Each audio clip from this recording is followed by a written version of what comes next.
But let me just walk you through real quickly the transition.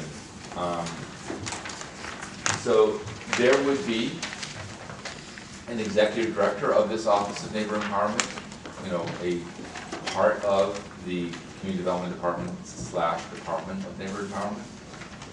The executive director, and there would be an executive assistant. There would be a recruitment for this executive director. It would be a CDD hire, but we will be deeply involved in that conversation.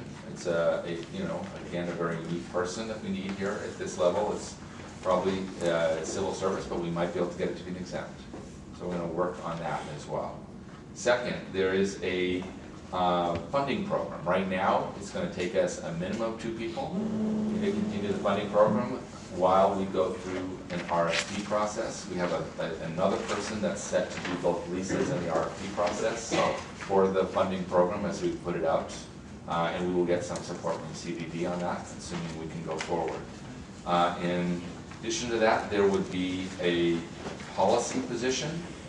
This policy position would be, providing support for the bank, as well as a grant writing, a development director type position that would be bringing in additional resources for the neighborhood councils and for the department.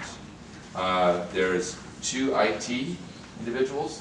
This work, part of it may be able to be go out to bid on, maybe not, but we're going to see if that's reasonable. One would be for content, working with neighborhood councils on the content side, and the second would be on systems person. Then you have a senior project coordinator, which would be a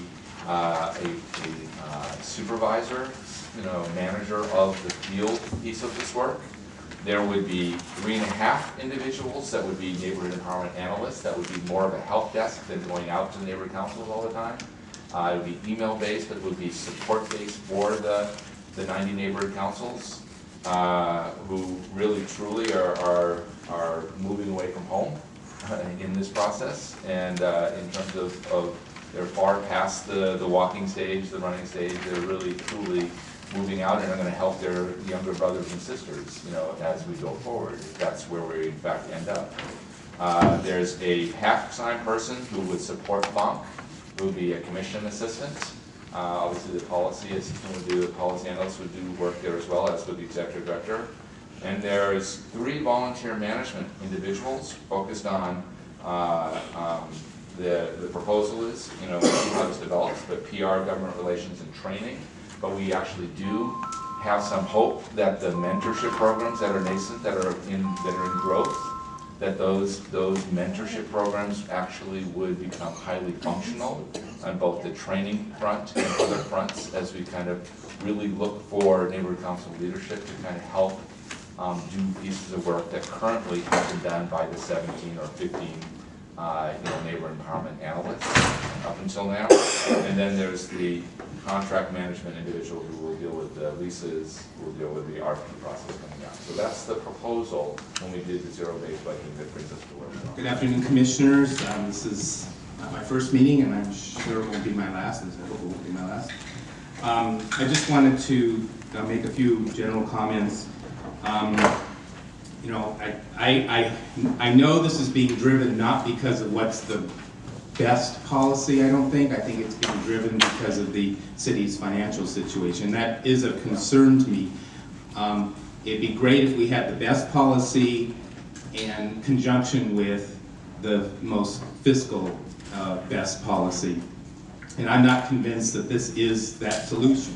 I don't want to get too philosophical. I think we can just really get down to the basics. But structure is what made the Roman army, the British army, so effective. And if you look at history, it's how should I put it, unreasonably so effective. It wasn't because they were bigger, stronger. They were just organized. I was looking at the chart. I also went to the CDD website. So Mr. Benbow is highly qualified to run CDD. I don't know about Dunn. At the E&N committee meeting just this past Tuesday, I got the distinct impression, didn't want it, didn't ask for it, doesn't need it. He said they're not familiar with the process, their accounting doesn't include this type of an organization. Now we're looking at the chart where you have the head of Dunn suddenly playing second fiddle to an assistant at CDD. Actually, it should be called Done/CDD, that's just an aside, if you're actually merging it. I think what you need at a minimum is to either have two assistant managers reporting to the manager. And I think there has to become a clear understanding that this is a co-department, maybe smaller. Okay, having said that, I see some good synergy between the two departments. We're looking at basically we're looking at outreach with NCs and to a large extent with CDD. I can see a very good synergy. They could be bringing projects to the neighborhood councils, which we can help elaborate on and join in. But also I can see that as a two-edged sword. That CDD can say, this is the projects that we want you to use and push, and these are the ones we're going to fund. As a matter of fact, here's a little bit of leverage we're going to put on you. You know, do it or find yourself. Again, I should be more diplomatic, but you get the picture. This is a very, very problematic. This is not based on personalities or whether Mr. Benbow believes or not really, but going down the line, once this is set in concrete in the charter, once these charter changes are made, future mayors and city council are going to use like a vengeance to whip NCs into line unless they have that independence and that ability to grow and change with the environment.